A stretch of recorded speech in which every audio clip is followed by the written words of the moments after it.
Hola, buenos días. ¿Pueden confirmar que ya ven mi pantalla y el audio sea correcto?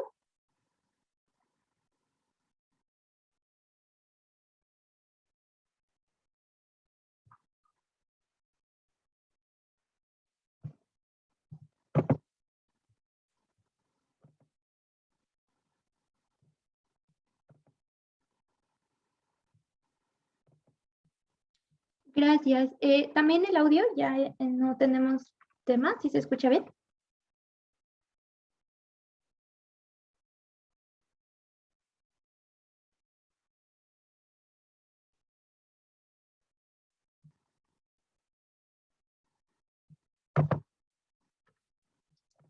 Gracias. Bueno, vamos a comenzar con este seminario. En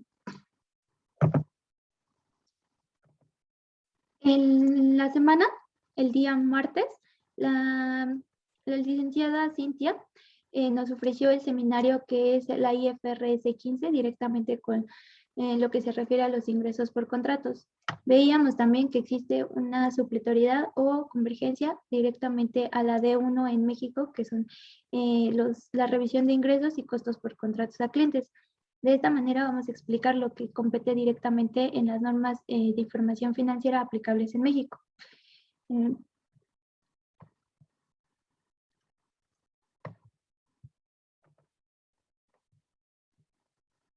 Bueno, parte del temario vamos a comenzar con el objetivo, la supletoriedad que les mencioné hace un momento, los conceptos claves para poder entender esta NIF.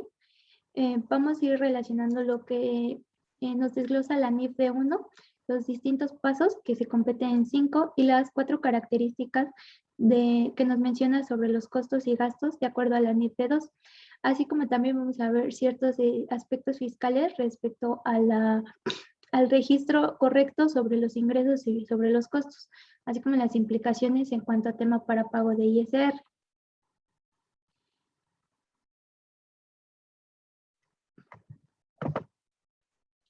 Bueno, parte del objetivo es que la entidad y sobre todo el participante aprenda a reconocer los ingresos que van a representar a esta entidad durante la transferencia de control sobre los bienes o servicios acordados, que estos van a ser directamente con el cliente y se refleje el monto de la transacción.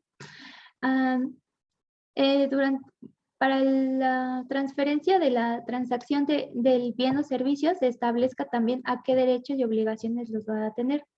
El principal objetivo sobre esta NIF se basa sobre todo en la NIF, en el postulado básico que nos menciona sobre la asociación de costos y gastos que se deben de identificar en el ingreso que generen en el periodo contable, independientemente de la fecha en la que se realicen.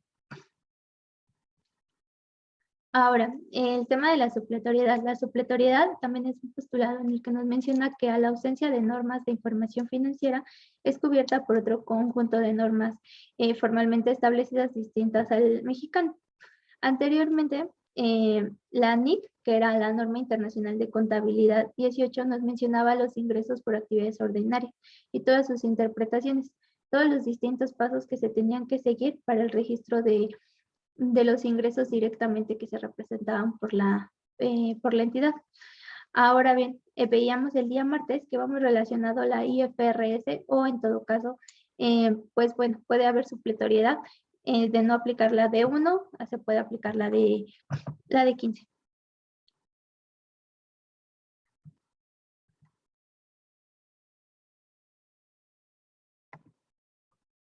Bueno, el alcance de esta NIF va a quedar exceptuada para los siguientes casos.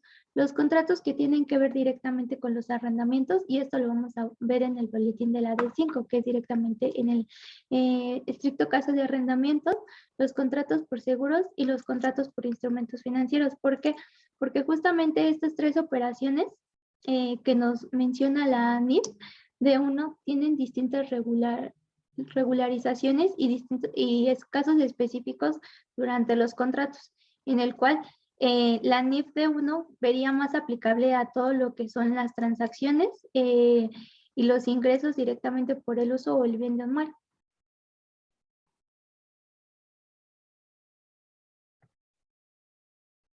Bueno, para comenzar con el seminario, vamos a encontrar que hay distintos conceptos claves que vamos a tener que comprender, pues para que se nos sea un poquito más fácil comprender directamente qué es un contrato, a qué es un ingreso. Regalan un segundo. Estoy teniendo transferencia con el internet.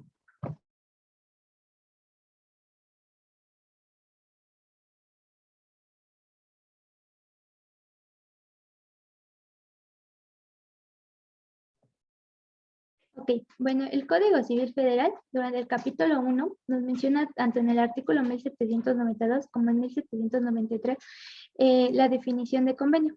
Como tal, el convenio va a ser un acuerdo entre dos personas para crear, transferir, modificar o extinguir las obligaciones.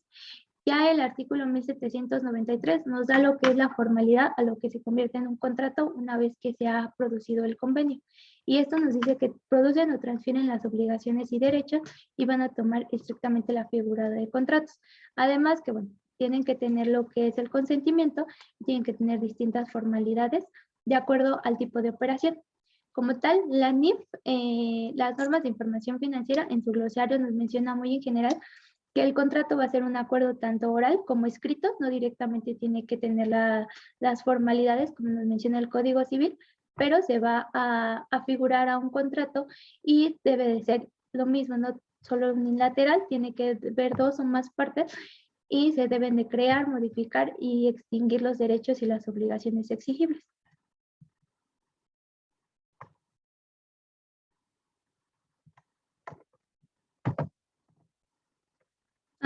Ahora bien, también para comprender el seminario vamos a hablar de un concepto que va a ser el control sobre el activo.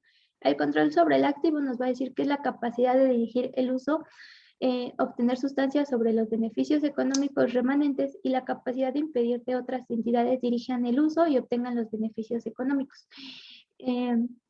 ¿Esto qué es? Que nos va a mencionar directamente sobre quién va a tener el control del bien ofrecido y una vez quién va a tener el derecho de obtener el bien una vez que ya se ha generado la contraprestación. Y los costos y gastos vamos a mencionar que son los decrementos de los activos o los incrementos a los pasivos de una entidad. ¿Por qué los decrementos? Una vez que se ha realizado la venta del inventario, vamos a entender que va a ser una disminución a nuestro inventario. También cuando se genera un gasto, vamos a entender que como va a haber una salida por flujo de efectivo, vamos a disminuir lo que es el saldo en bancos o los incrementos a un pasivo. Generalmente los gastos y los costos nos van a generar una cuenta por cobrar, lo cual pues va a ser un incremento de nuestros pasivos que van a ser exigibles en algún momento. El costo y la utilidad obviamente van a generar perdón, el ingreso y el costo van a generar directamente lo que es la utilidad o la pérdida neta durante el ejercicio de la entidad. También va relacionado con, una vez que se refleje en el estado de resultados, lo vamos a ver también reflejado en el estado de situación financiera, en el que se va a mencionar el rubro directamente en el capital. Ahora bien, la NIF de 1, así como veíamos la IFRS el día martes, también se va a consignar de 5 pasos.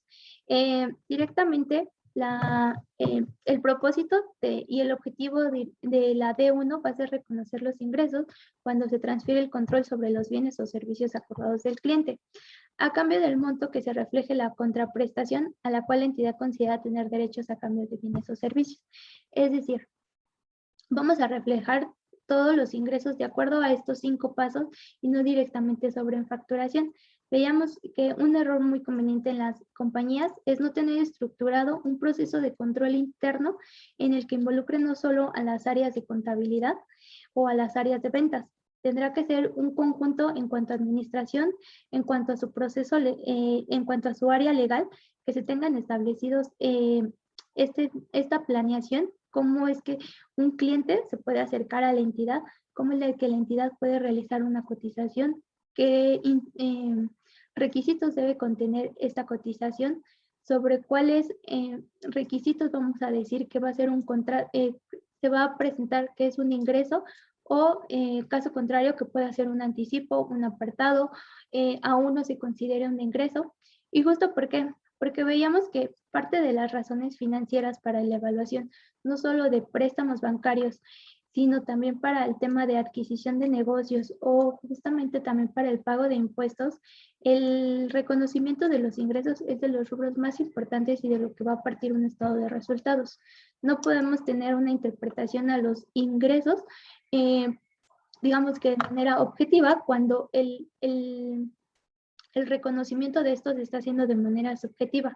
Para esto no solo nos vamos a basar en la facturación, tenemos que seguir conscientes a los 5 pasos que nos menciona la NIF de 1. El paso número 1 veíamos que era la identificación del contrato o los contratos con el cliente.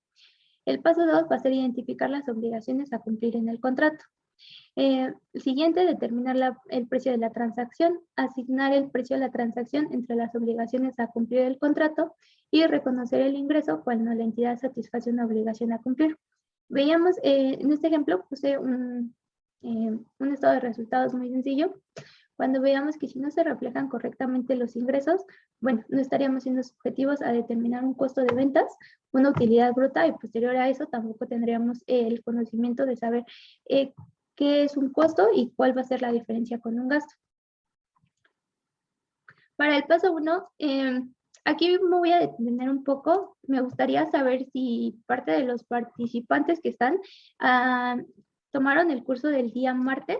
Esto para saber digamos que la velocidad con la que iremos en el curso, y si no, ir desmenuzando cada parte nuevamente, porque les comentaba, la convergencia con la IFRS 15 es muy parecida.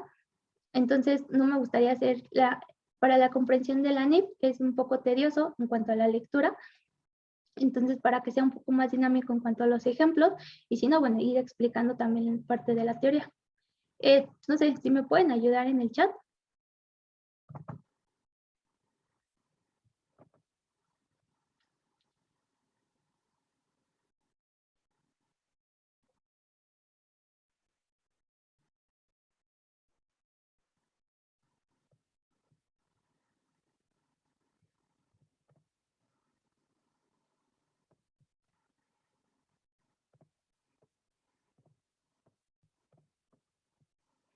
Bueno, pues de las personas que contestaron nos han comentado que sí han tomado el curso del día martes, entonces iré un poco a, digamos que solo la mención de los puntos básicos, retomando obviamente ejemplos, pero no de manera paulatina. Si alguien quisiera que me detenga, pues con gusto. En el chat me pueden decir un poco más despacio o se va entendiendo claramente los puntos.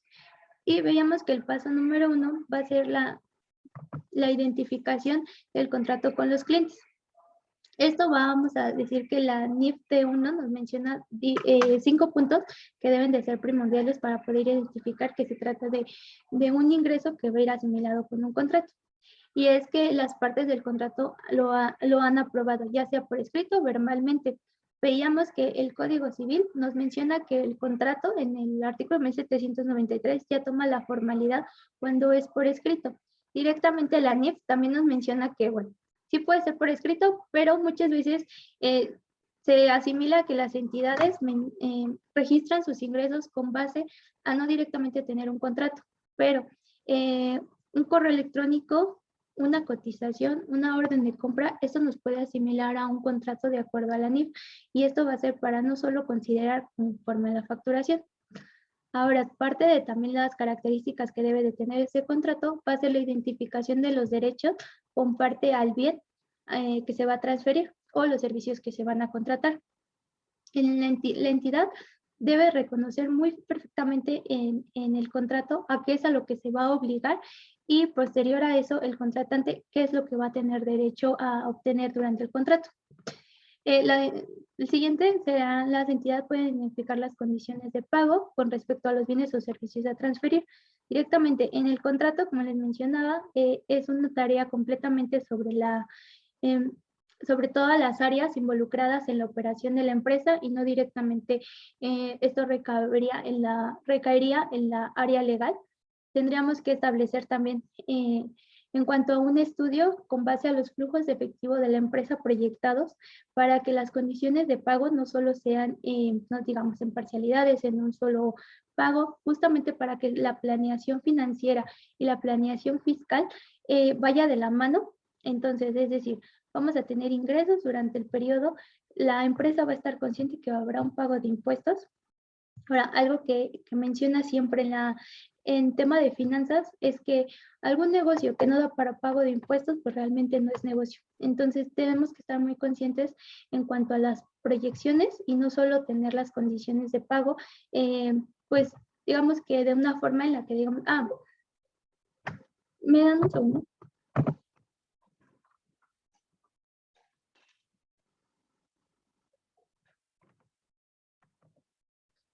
Cargador de la lámpara. Les comentaba, en las condiciones de pago, no solo hacer una deriva de decir pues, en un solo pago o en dos parcialidades, sino ver cuáles van a ser las repercusiones tanto contables como fiscales para la entidad. El contrato tiene sustancia económica. Esto también nos va a mencionar a que, bueno, hay una oportunidad de decir que la empresa va a tener un resultado, un cambio en su resultado que obviamente va a repercutir en tanto los flujos de efectivo de la empresa. Y obviamente se espera que también va a haber un riesgo en la parte en la que no sea cumplido al 100% el servicio o el bien no sea entregable y por qué motivos. Todo esto se va a identificar dentro del contrato. Y la entidad cobra el monto de la contraprestación a la que se tenga derecho a cambio de los bienes o servicios. Es decir, que también la entidad esté consciente y haga un estudio de a quién le está vendiendo, cómo le está vendiendo, cuáles van a ser las contraprestaciones, si el cliente ya tiene un historial con la entidad para que nosotros podamos ofrecer directamente el bien o el servicio. No sé si hasta aquí tienen alguna duda en cuanto al paso número 1 para identificar el contrato con los clientes.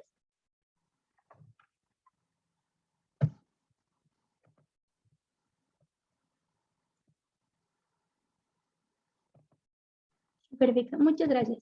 El siguiente paso va a ser identificar las obligaciones a cumplir en el contrato. Es decir, un contrato con un cliente generalmente señala la forma explícita los bienes o servicios sobre los cuales la entidad se compromete a transferir el control.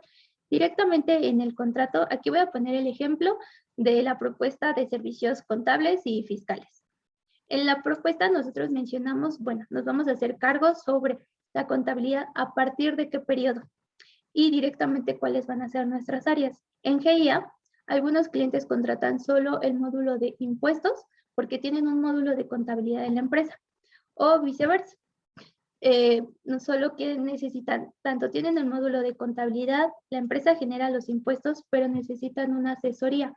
Entonces, durante la redacción del contrato o la parte de la pactación, nosotros vamos a hacer una serie de mención a lo que nos estamos obligando directamente.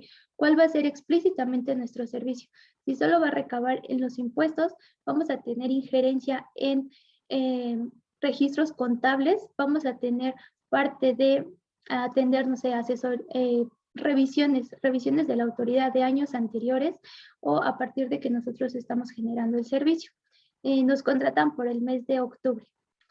Aquí tendríamos que evaluar, obviamente con base a las cifras, con base a la contabilidad que se reciba, pues tendremos que evaluar si la GIA se va a hacer responsable a partir de octubre, en cuanto al cierre contable de octubre, noviembre, diciembre y el cálculo de la declaración anual, o si vamos a tener injerencia desde el periodo de enero. Entonces, ese tipo de redacción y ese tipo nos va a dar directamente a lo que estamos obligados en el contrato. En caso de que no se mencione, se tendría que, no se estaría cumpliendo, pues, bueno, con los pasos para identificar las obligaciones dentro del contrato. Y, por ejemplo, si nosotros vamos a decir, ok, vamos a hacernos responsables a partir del periodo desde enero 2021, bueno, este es también un requisito que nos menciona el paso 2, que tendremos que separar los servicios, uno, por el que se nos está contratando y dos, por el que podría ser opción a contratar también al cliente. También dice, bueno, esto se debe a que un contrato con un cliente puede incluir de manera implícita algunos compromisos como las prácticas de negocios por las políticas publicadas o las declaraciones específicas de una entidad.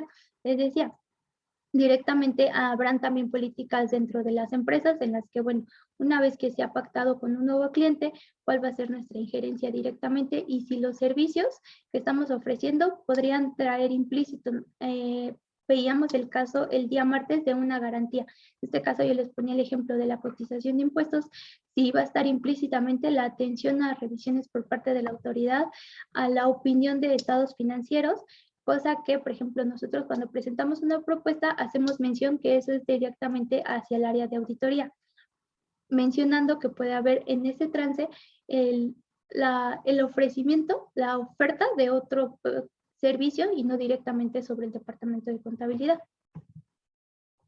Ahora bien, la NIF también nos ofrece un flujograma en la que nos ayuda a identificar los bienes prometidos en el contrato. Y bueno, de manera muy rápida lo voy a mencionar. En el contrato vamos a identificar primero si hay múltiples bienes o servicios comprometidos en el contrato. Como les decía, si solo se va a hacer la contratación de contabilidad de impuestos, ¿a partir de qué mes? ¿Hay múltiples bienes o servicios? Sí, porque puede haber que hagamos una revisión de las cifras de años anteriores y no solo sobre el periodo que vamos a revisar. ¿Puede beneficiarse el cliente con el bien, el del cliente o el servicio por sí solo? Se puede beneficiar, puede haber un beneficio justamente porque va a tener el respaldo de una firma al contratar un servicio en el que podamos atender asesoría, que muchas veces sucede que no se llevaba la contabilidad correctamente, la contabilidad está extraviada.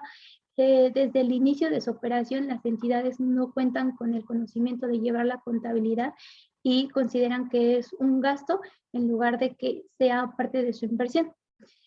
Ahora, si al ofrecer estos dos servicios es separable el bien de las promesas en el contrato, es decir, si nosotros ofertamos una depuración contable, una revisión de las cifras, tendríamos que ver si es parte del servicio o no. Bueno, si es parte del servicio, no estaríamos obligados a identificar parte del contrato, tan solo la mención. Y si es parte del contrato, bueno, tendríamos que reconocer que la obligación tendría que ir separada. La determinación, el paso 3 nos menciona la determinación del precio de la transacción. Como les mencionaba, la determinación del precio de la transacción no va a ser más que fijar el precio de la operación. Pero no solo el fijar el precio de la operación, sino también todo lo que va a conllevar a pactarlo. Es decir, durante este paso nos menciona también 5 puntos que va a ser la contraprestación variable. Sí, por la generación del servicio, puede haber un precio en el que se fije y puede haber una variabilidad dependiendo. Por ejemplo, si tenemos costos que van a ser directamente imputables, entonces, bueno, en el contrato se va a mencionar que se puede variar en cierto margen. La restricción para estimar el monto de la prestación variable. También mencionemos, muchos contratos nos mencionan que la propuesta económica podría cambiar siempre cuando se fije al índice de precios nacional.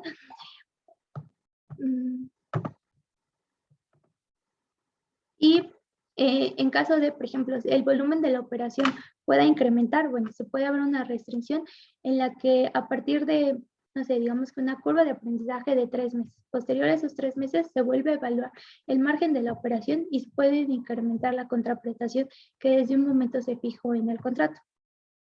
La existencia de un componente importante de financiamiento en el contrato.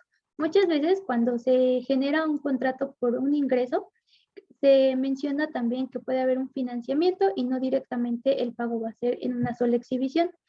O si no va a haber un financiamiento, si va a haber un enganche, un apartado, cuál va a ser el monto directo por el cual se va a poder comenzar el servicio o vender el bien. Las contraprestaciones distintas al efectivo. Esto tanto lo menciona como la NIF, las distintas partes en las que se puede ser generado un cobro a un cliente, como también lo menciona el SAT. Tanto veíamos que existen las formas y los métodos de pago, ya sea que no directamente sea en efectivo, puede ser cheque, transferencia, monedero electrónico, a compensación, en condonación, a conveniencia del cliente. Entonces, todo ese tipo de particularidades los vamos a destacar directamente en el contrato para que, bueno, se dé como perfeccionado la operación. Y alguna prestación por pagar del cliente. Aquí veíamos también, y esto va muy relacionado al punto anterior, si por alguna razón nosotros estamos cobrando una penalización, en parte en la de que el cliente no en un hotel tiene 48 horas antes de que se fije el día de la reservación. Si por algún motivo el cliente llegara a cancelar, que se le realice alguna penalización, deberíamos de mencionar en el contrato que justamente esa penalización va a ir directamente al apartado, pueda ser reembolsable o no reembolsable. Y como mencionábamos en el punto anterior, que sea separable o no del servicio que de un principio se ofertó. Ahora, el paso 4, asignar el precio de la transacción entre las obligaciones a cumplir del contrato. Una vez que ya hemos considerado todos los pasos o todos los puntos 1, hemos formalizado lo que es el contrato, a quién le vamos a vender, cómo le vamos a vender, cuál va a ser el medio de pago, si va a haber variabilidad en los costos o no va a haber variabilidad en el precio. Bueno, pues la entidad debe asignar el precio de la transacción a cumplir. Esto mencionábamos nuevamente al punto 2, si va a ser para cada bien o cada servicio separable o si va a ser en una sola exhibición por todo el servicio completo, en un monto que represente por parte de la contraprestación a la cual la entidad considera tener derecho a cambio de transferir el control sobre cada uno de los bienes o servicios. Directamente, una vez que se ha realizado el estudio tanto de los costos estimados, vamos a asignar directamente el precio que se va a dar para tener el derecho de poder hacer el cobro. Para el paso 5, nos dice, reconocemos el ingreso cuando la entidad satisface una obligación a cumplir. Veíamos en las definiciones lo que era el control y por qué era tan importante el significado, porque justamente cuando los primeros 4 pasos que tenemos van a ir directamente, como les mencioné, a las áreas tanto administrativas como legales de la entidad, no directamente hacia la área de contabilidad. Muchas veces en las entidades lo que pasa es, ya se tiene pactada la cotización, ya no se ha entregado el bien, no se ha hecho cobro, no se ha hecho mención en cuántas parcialidades, solo se tiene, digamos que el contacto del cliente. Y se ocurre decir, genera la factura y ya. Entonces, la factura debería de ser el punto final para generar tanto el reconocimiento contable como el reconocimiento fiscal del ingreso. Si no se tienen bien establecidos los 4 puntos, no podemos proseguir al paso 5. El paso 5 va a competir directamente al área de contabilidad para la generación de la factura, más no directamente para el reconocimiento del ingreso. Entonces, bueno, veíamos que para parte del reconocimiento hay también 5 puntos en los que nos dice, ya puedes tú reconocer tanto en tu estado de resultados como en la acumulación de ingresos que se está tratando de un ingreso. En el punto 1, por ejemplo, nos decían el derecho presente al cobro, es decir, cuando nosotros ofertamos un bien y el cobro ya está implícito, en decir, el día que esté tu pedido, nosotros solicitamos la ficha de depósito o antes de entregar el pedido solicitamos el 20%. Ese 20%, si en el contrato se estipula que es contra entrega del bien, nosotros ya podemos reconocer ese 20% como ingreso y no directamente como anticipo. El siguiente punto es la propiedad legal del activo. Esto creo que para tema muy específico o el ejemplo más claro es cuando se hace la venta de casa habitación. Cuando el comprador ya tiene la propiedad legal, ya directamente está escriturizado, bueno, de ahí termina lo que son las obligaciones a entregar como parte de la entidad. Directamente el vendedor ya será el dueño y entonces eso ya se podrá reflejar en contabilidad como un ingreso. Se podrá facturar como un ingreso y la operación pues quedaría directamente satisfecha. A la posesión física. Veíamos también que la NIF nos menciona en el glosario que no necesariamente debe de haber un contrato escrito, puede haber un contrato verbal. Entonces, la posesión física es como la más común y por la que no se tiene, digamos que toda por escrito, directamente cómo lo vas a pagar, cuándo lo vas a pagar, ya ahí realizamos el estudio del cliente, si hay financiamiento, no hay financiamiento, si se fijó el precio. Ya el cliente en una sola operación, tanto el cliente como el vendedor en una sola operación lo van a realizar. Y esto se da más, no sé, por ejemplo, cuando vamos a una tienda comercial, implícitamente nosotros sabemos que cuántos bienes vamos a comprar directamente, no sé, una playera, una blusa. ¿Cuál va a ser el precio? Directamente el que viene en etiqueta, y ese va a reflejarse el ingreso y tu gasto en el momento. El ingreso cuando lo estás pagando y tu gasto a ti como comprador en el momento en el que estás realizando tu salida de flujo de efectivo. También los riesgos y beneficios significativos de la propiedad del activo. Aquí se asimila más cuando hacemos la venta de un departamento que se encuentra directamente en un condominio. Sí, cuando realizamos estas, se asimilan más a las preventas, a lo que son los bienes inmuebles. Cuando se hace una preventa de un bien inmueble para la empresa que lo está vendiendo y solo el comprador solo realiza un enganche de un 10%, no está siendo directamente ya el dueño, no está cumpliendo con la propiedad física del activo, tampoco está haciendo posesión. Entonces, aquí tendríamos un riesgo. Y en contabilidad se va a presentar como un anticipo porque todavía falta que el comprador genere el 90% del pago y nosotros pues entregamos la propiedad. Ahora, por otra parte es cuando realizamos, por ejemplo, las ventas por Infonavit en un condominio. El Infonavit va a ser directamente el que va a pagar por el comprador. Ahora, el vendedor ya no va a ser el dueño, va a transferir la propiedad, el activo, directamente al Infonavit. Aquí estaríamos hablando de una venta en la propiedad legal del activo, porque el comprador va a ser el que va a tener ya ahora el contrato con Infonavit, y Infonavit ya nos ha pagado a nosotros como entidad. Y el cliente ha aceptado el activo. Esto también, cuando nos menciona el cliente ha aceptado el activo, es más asimilable a las ventas virtuales, por ejemplo, cuando compramos la licencia para Office. El cliente ha aceptado directamente contra el pago y nosotros, bueno, daré la transferencia y el control de este activo.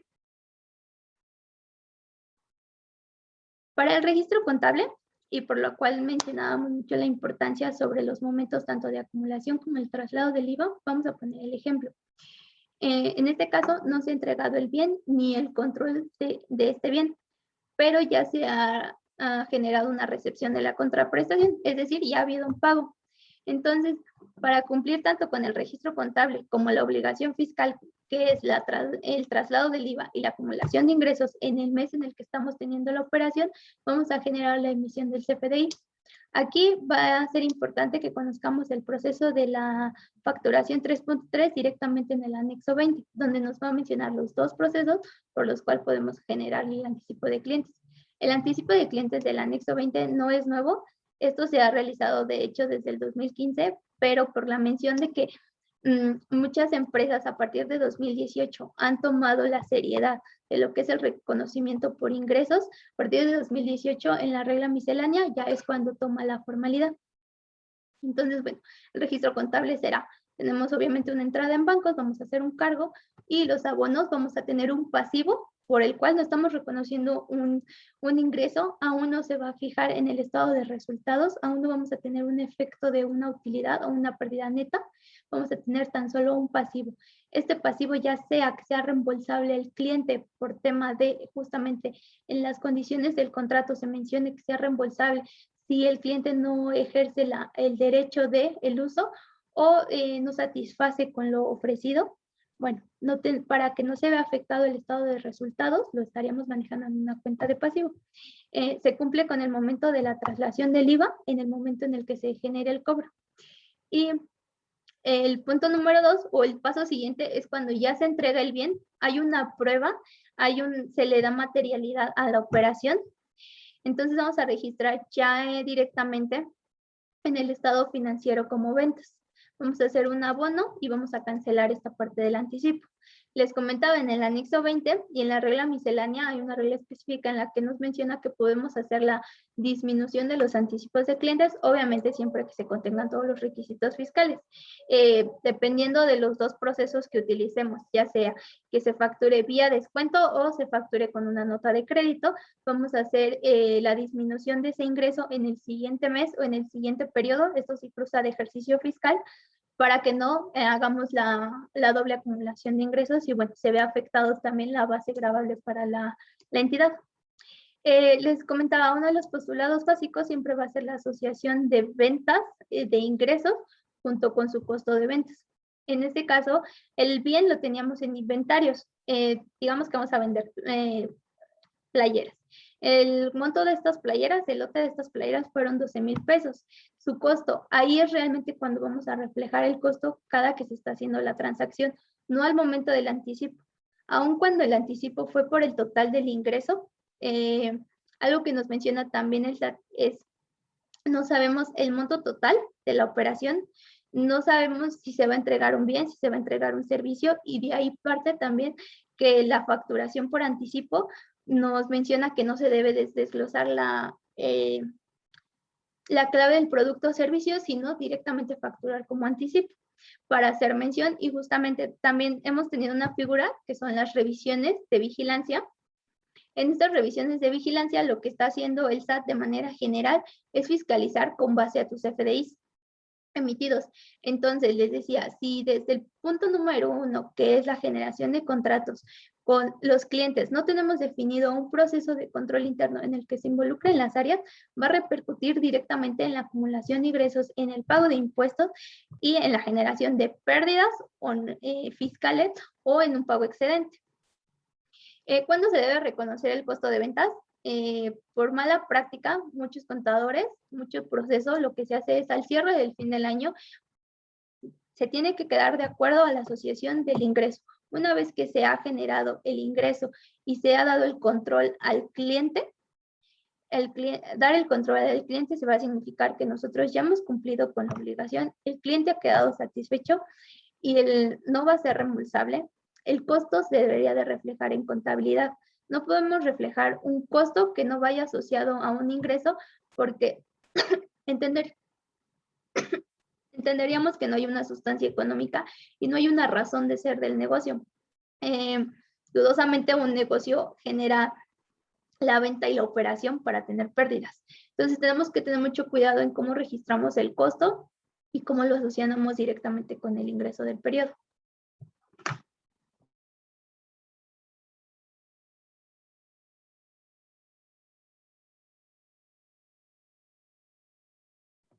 Ahora, mencionábamos directamente cómo se van a reflejar los ingresos y va a ser en el estado de resultados. La NIF también nos menciona que para el tema de los anticipos de clientes, justamente en el balance, aparte de todos los puntos que nos menciona que se pueden considerar como pasivos a corto plazo, el punto 5 son los anticipos a clientes. Y esto es directamente lo que acabamos de ver en la NIF de 1. ¿Por qué nos menciona que puede ser un anticipo en un plazo corto? Vamos a cumplir con ciertos requisitos en los que podemos tener la forma de revelar en el estado de situación financiera. Es decir, se espera liquidar en un ciclo normal de la operación de la entidad. Ciclo normal, recordemos que es en un proceso de 12 meses en el ejercicio y se espera que durante ese ejercicio se pueda reflejar como tal la cancelación del anticipo y la presentación en ingresos. No necesariamente y no es obligación. Recordemos que estos son algunas de las cualidades que pueden tener los pasivos a corto plazo. Por consiguiente, también entendemos que hay ciertos servicios en los que se puede no solo ingerir en un ejercicio fiscal, sino en un periodo de más de 12 meses. Por ejemplo, las obras. Esto aplica mucho y anteriormente se tenía comprendido que la NIF de 1 solo aplicaba para constructoras y no es así, aplica para todo tipo de ventas por bienes o por servicios. Entonces también se puede reflejar dentro de los pasivos a largo plazo. Por práctica, por tema de controles internos, se entiende que también los anticipos no deberían de exceder de ese plazo, pero bueno, todo va a ir también de acuerdo a la operación de la entidad. la entidad lo mantiene principalmente con el propósito de negociarlo. Justamente como es en un proceso de 12 meses, la entidad, pues bueno, se le va a dar el seguimiento que no puedan transferir a los siguientes ejercicios fiscales. No es regla general, puede transferir a los siguientes ejercicios fiscales. ¿Me regalan un segundo?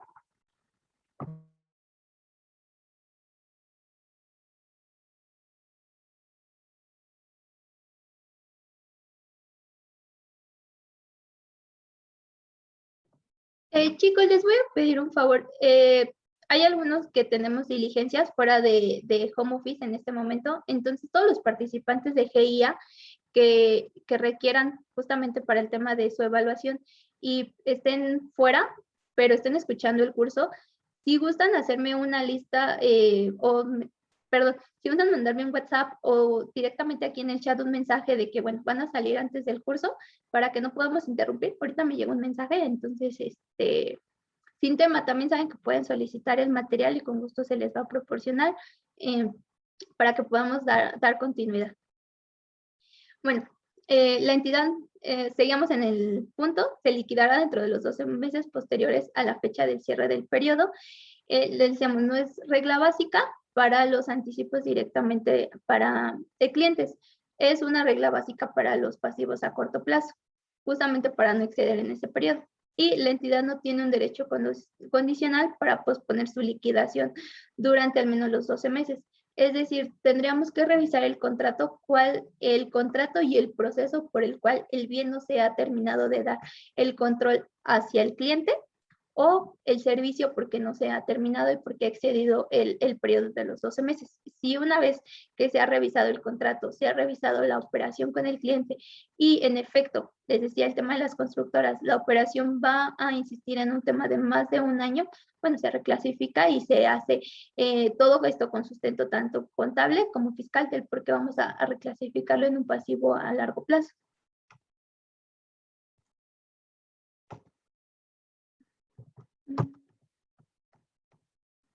Ok, aquí les dejo un ejemplo sobre el estado de posición financiera. Vamos a ver que directamente los anticipos de proveedor, de los anticipos de clientes, los mencionábamos que van a estar reflejados en el pasivo circulante o en el pasivo a corto plazo. Entonces, bueno, esta es la forma en la que se estaría representando. En caso de que todos estos anticipos fueran ya un ingreso, lo vamos a ver directamente en la parte del capital contable, en la utilidad o pérdida del ejercicio.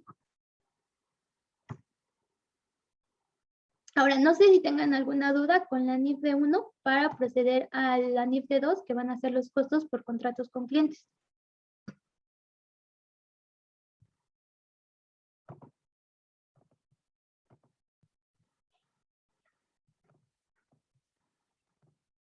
Bueno, gracias. Los costos por contratos con clientes, vamos a ver que van a ser 4 tipos. Los costos incrementables para obtener un contrato, los costos para cumplir un contrato, la aplicación a la utilidad o a la pérdida neta y el deterioro de estos, de los costos que tengamos ahí una cuenta por pagar.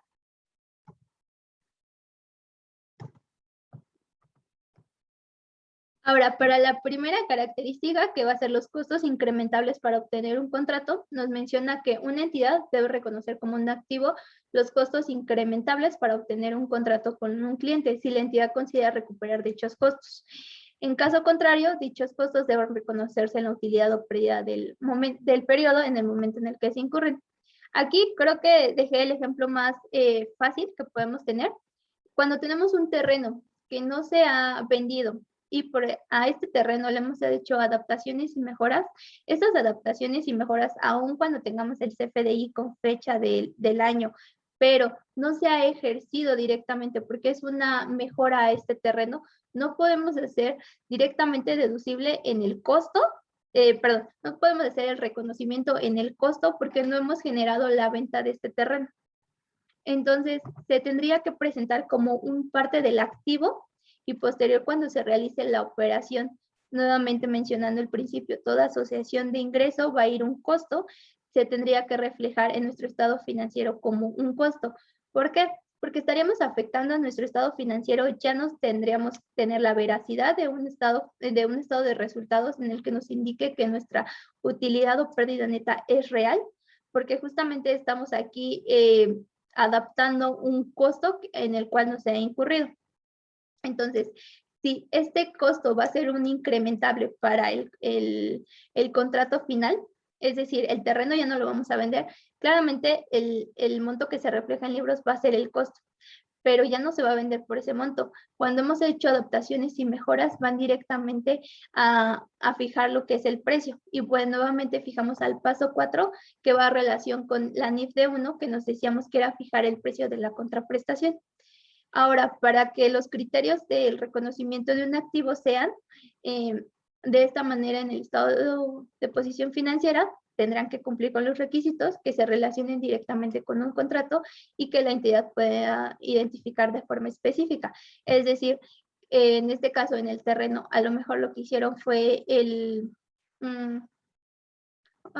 fue la parte de hacer la cerca del terreno, hacer la cerca, hacer las tuberías, hacer todas esas mejoras, pero hasta que realmente se efectúe la venta, nosotros vamos a poder tener la opción de generar tanto, ya sea que se refleje en el costo o en el gasto directamente, dependiendo, claro, aquí va a depender también de la operación de la entidad. Si la entidad es una comercializadora y nosotros tenemos un terreno y se va a generar, esto no va a ser directamente una venta por la parte de las operaciones cotidianas de la operación, se va a reflejar como otros ingresos. ¿Y cómo se va a reflejar estas adaptaciones y mejoras? Pues como otros gastos, pero va a ir en asociación con el ingreso.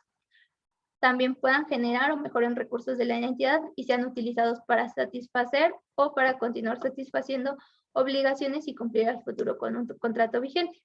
Es decir, si en algún momento tenemos un pasivo por la empresa y tenemos en este caso el activo para hacer frente a este pasivo, también podemos considerar que las adaptaciones y mejoras en cuestión tema fiscal, cuando tenemos una venta de un activo, también podemos hacer lo que la misma ley nos da la opción de hacer la deducción por todas las mejoras que se hayan generado a este bien y va a ser parte del costo de la venta de este activo.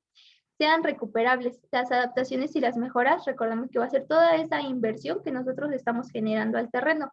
En este ejercicio hemos gastado a cerca de 36,000 pesos.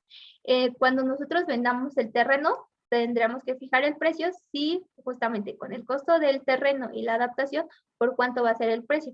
Podemos duplicarlo, triplicarlo, obviamente también les decía, es una tarea del área de legal en cuestión del avalúo y puedan cuantificarse confiablemente. Esto, como toda regla en contabilidad fiscal y auditoría, que se tenga toda la materialidad y toda la evidencia de que, bueno, se ha incurrido directamente en el gasto. Otra característica son los costos para cumplir un contrato. Estos costos para cumplir un contrato van a ir directamente relacionados a la operación del contrato. Es decir, no, si para tener un contrato nosotros tuvimos que generar una comisión a empleados porque tenemos vendedores en el área y por cada vendedor, cada comisión que tenga, cada venta que incurra el vendedor, le vamos a pagar una comisión, esto no lo estaríamos asimilando directamente a un gasto. ¿Por qué? Porque no va a ser un gasto fijo en que la empresa esté incurriendo. Va a ser una comisión variable dependiendo, una, del volumen de venta del vendedor, otra del porcentaje. En algunas entidades también lo que se tiene es el tipo de vendedor, ¿no? El sector 1, sector B, sector 3, distintos tipos de vendedores, en eso se va a clasificar y además de la clasificación, pues va a ser el monto de la comisión que se le va a pagar al empleado. Esto lo daríamos directamente que se va a relacionar con un costo para cumplir un contrato, independientemente al sueldo fijo que tenga el empleado o en esta parte van a tener injerencia todos los empleados que sean en el departamento de ventas, pero no en el departamento administrativo. El departamento administrativo no tendría injerencia en que si las ventas aumentan o las ventas decrementan durante el año. Los materiales directos para cumplir con el contrato. En el caso de nosotros como asesores contables y fiscales, ¿cuáles van a ser nuestros gastos directamente? Ya sea que tengamos el arrendamiento de las computadoras, el arrendamiento de el arrendamiento de las oficinas, del servidor. ¿Cuáles son todas esas partes de los activos que van a ir directamente devengándose para cumplir con este contrato? Los costos indirectos asignados que se relacionan con su obtención.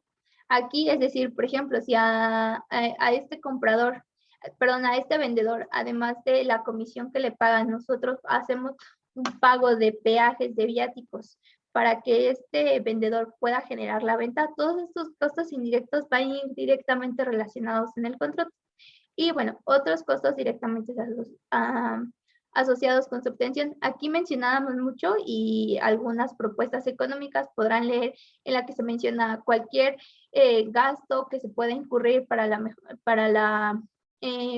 la satisfacción del cliente o para que el servicio se genere, en el caso de que estemos aquí en la Ciudad de México y el servicio se tenga que generar en Monterrey.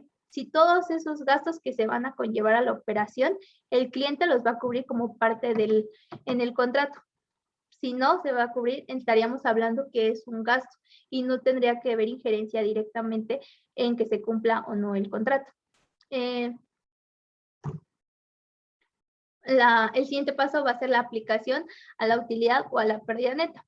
Y es la forma de aplicación a la utilidad o pérdida, debe asociarse con el reconocimiento de ingresos relacionados, es decir, cuando o a medida que la entidad transfiere al cliente el control sobre los bienes y servicios. Veíamos en el caso de las mejoras. Una vez que ya se ha realizado la venta del terreno, hemos generado las mejoras y hemos generado los gastos de operación que efectivamente ya se ha reconocido en nuestros resultados. También vamos a reconocer el costo y vamos a reconocer todos los gastos de operación que hayan influido directamente en la operación del contrato. Ahora también les decía, hay tema de todo, se asocia mucho que el departamento de ventas tenga reconocimiento directo en el costo de ventas, como cargos indirectos y todos los gastos que conlleven a la depreciación, a los gastos de operación fijos se van a reflejar en el estado de resultado como parte de la operación y esto pues nos va a dar el EBITDA.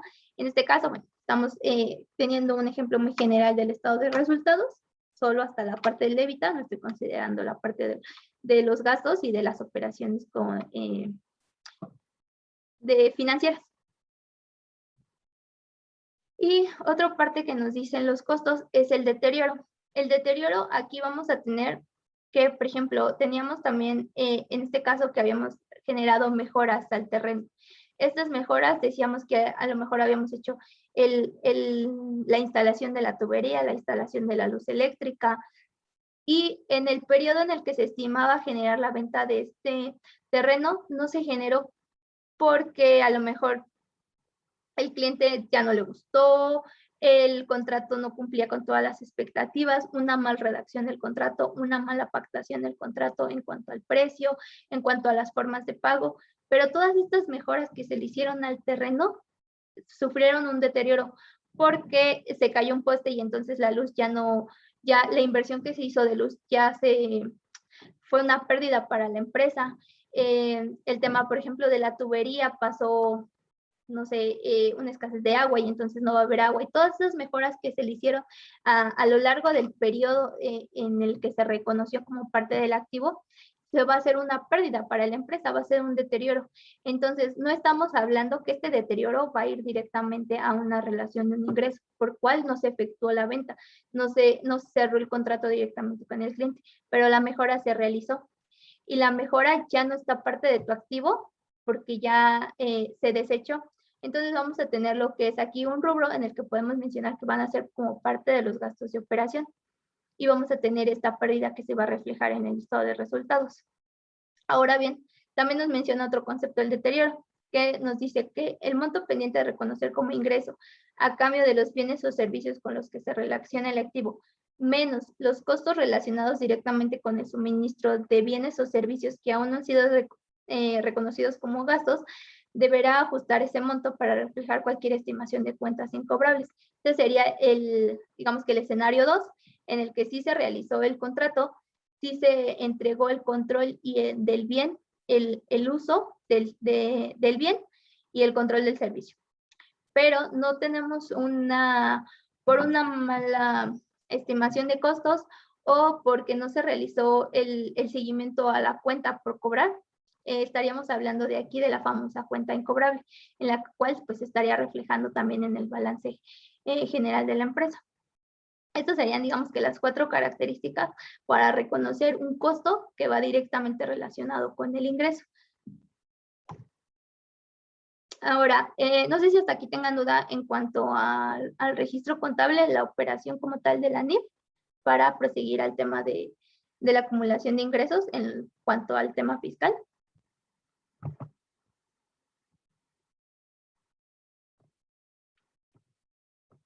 Ok, ¿cuál va a ser la importancia de la acumulación correcta en cuanto a los ingresos? Veíamos que si existe, no hay una operación en la que todos los departamentos de la empresa estén compactados, tengan un proceso real de control interno, pues va a haber directamente la afectación en cuanto a la base gravable de los impuestos. ¿Por qué? Porque estaríamos teniendo aquí la parte de una acumulación en excedente de ingresos. Si no conocemos el proceso de facturación hasta que realmente la operación sea ha pactado con el cliente, estaríamos teniendo un ingreso que no es real para la empresa, que solo se generó una factura, no se va a cobrar, el servicio no se ha dado. Entonces estaríamos hablando de el capítulo 1 de los ingresos directamente de la ley del ISR, nos menciona en el artículo 16 cuáles son el monto total de los ingresos por los cuales se considera la acumulación. Aparte de el artículo 17 nos menciona que se expide el comprobante fiscal que ampare el precio o la contraprestación pactada. Esto solo va a indicar, como el contrato, que ampare el precio, más no que se esté realizando el servicio. Ahora, por el inciso B nos dice, se envíe o entregue material del bien o cuando se preste el servicio. Es decir, una vez que tenemos la materialidad de que se ha prestado el servicio, pero no hemos expedido el CFDI, es momento que para la ley del ISR nos dice, ya es un ingreso y te lo tienes que acumular, tienes que pagar un impuesto, tanto en pago provisional como en declaración anual. Se cobre o sea exigible total o parcialmente el precio de la contraprestación pactada, aun cuando provenga de anticipos. Y justo de ahí va a mucha relación con la D1, que nos dice que la D1 nos menciona prácticamente el tema de qué va a ser un anticipo y cuál va a ser la diferencia con el cliente. Y el artículo de la ley del ISR, el artículo 17, nos menciona cuando ya son anticipos.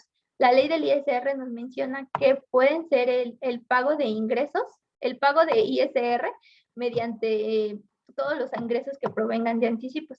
Entonces tenemos que tener muy bien la diferencia para pues, no afectar en cuanto al pago para la empresa, en saber en qué momento se va a registrar tanto contable como fiscalmente la operación.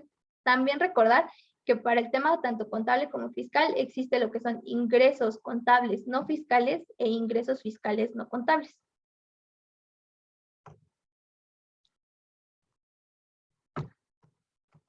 Ahora, ¿qué pasa con ese es en el caso en el que nos excedimos en la acumulación de ingresos y por lo consiguiente estamos afectando en el flujo de efectivo de la empresa para el pago de impuestos.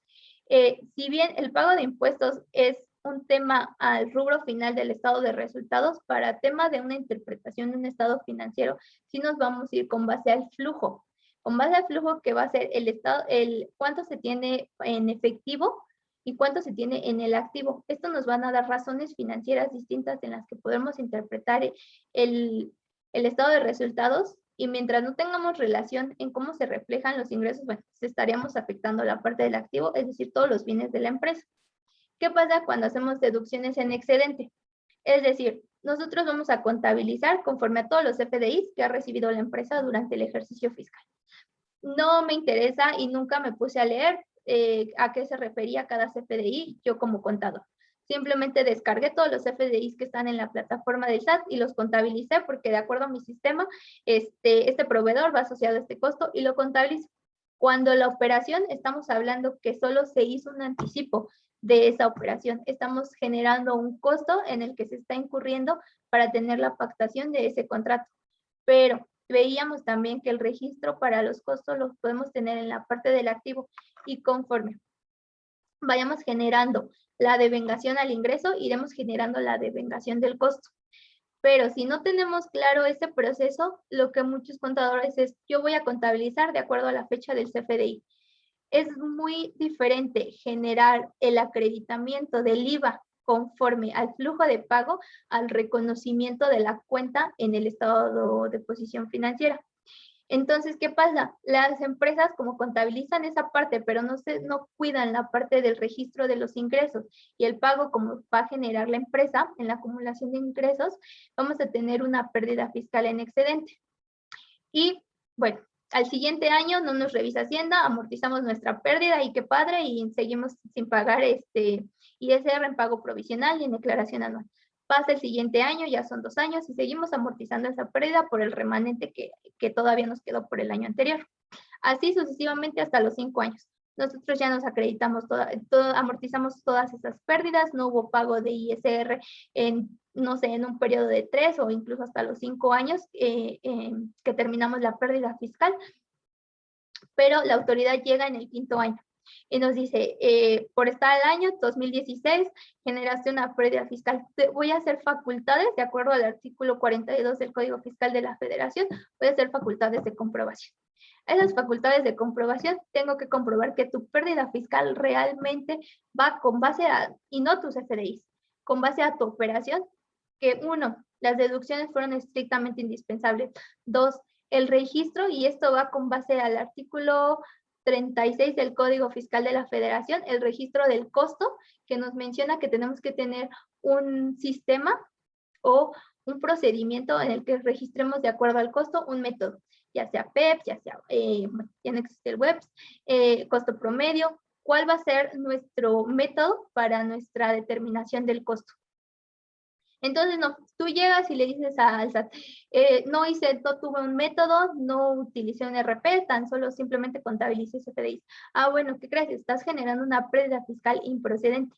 La multa por la pérdida fiscal va a ser del 30 al 40% sobre la pérdida declarada. Entonces, ¿qué va a hacer? Que voy a revisar los siguientes años en los que te amortizaste esa pérdida y esa pérdida no era procedente. Desde el primer año en que la amortizaste, vas a pagar actualizaciones, impuestos, tanto en pago provisional, declaración anual, actualizaciones y recargos por todos esos periodos en los que te amortizaste una pérdida que no era correcta. ¿Por qué? Porque no realizaste un estudio y una evaluación en cuanto a la asociación de las deducciones junto con tus ingresos. Entonces, no solo es el tema de contabilizar con base a la fecha de CFDI, tenemos que tener en cuenta y el conocimiento tanto de la operación. Hoy en día el contador también es un poquito todólogo y parte de la auditoría es la revisión no solo de cómo se están registrando las cifras en los estados de resultados, cómo se está generando el reconocimiento tanto en la conciliación contable como fiscal, sino saber cuál es el origen del ingreso, si se asimila a un ingreso, es un ingreso, si ya tuvo los 5 pasos que nos dice la NIF en cuanto al reconocimiento, y si no es un ingreso, ¿cómo se va a contabilizar? Entonces va a ser un anticipo porque no ha cumplido con la entrega y con el control directamente al cliente. No hemos terminado el servicio, incluso el servicio solo se pactó, pero tampoco se ha recibido una contraprestación por parte del cliente. Entonces ni siquiera se tendría por qué reflejar como una venta, no se tendría que generar la factura cuando no tendríamos todavía el inicio de la operación. Por consiguiente, ahora cabe destacar también en el tema del registro de deducciones. Hablábamos también del deterioro, que era una característica de los costos. Es posible, sí, que se tenga la pérdida fiscal también en cuanto al reconocimiento de hubieron más costos y más ingresos que los que estimaba en mi proyecto, pero siempre tenemos que tener toda la materialidad en la que estemos comprobando, no tanto, no solo para la parte de auditoría y la parte de contabilidad, sino también para solventar una revisión por parte de la autoridad en las que realmente se generó una pérdida fiscal, en las que estimé mal mi costo desde mi contrato. Veíamos que también son los ingresos directamente relacionados con la pactación del contrato. si esos costos no los estimé de manera correcta y entonces realmente estoy teniendo un costo mayor al que se pactó como parte del ingreso y mi pérdida es 100% real y entonces puedo aplicar lo que es la amortización durante los 5 años, no me aplicaría la multa y no tendría que hacer pago de impuestos sobre pago provisional ni ISR. Entonces tenemos que tener en cuenta que es todo un proceso que ingiere a todas las áreas y no solo dejar a la deriva del área de facturación que genera la factura y el área de contabilidad que genera el registro, sino indagar si realmente estamos hablando de ante una figura de un ingreso o ante una figura de un anticipo de clientes. Lo mismo para el costo, si el costo realmente va a ser efectuado incluso antes de que se genere el servicio o si se va a ir generando conforme se vaya haciendo el avance, en el caso de las constructoras, en el avance de obra, entonces iremos delegando lo que es la parte de nuestro costo. No sé si hasta aquí tengan alguna duda. Si tengan algún comentario.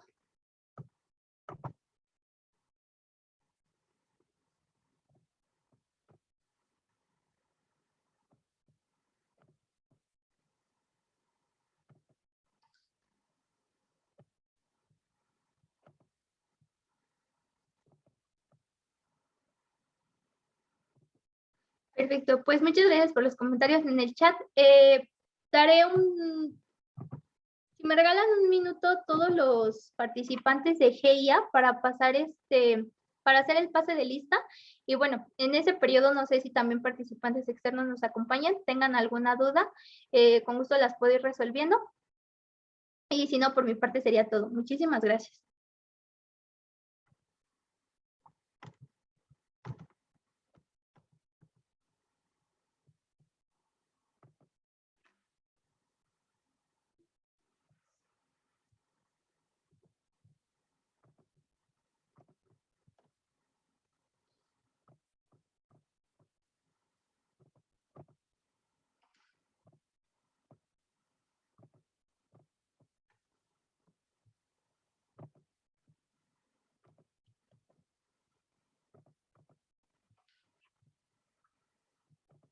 Bueno, pues sería todo por mi parte. Les agradezco mucho su participación y la asistencia a cada uno y espero que tengan bonito día. Hasta luego.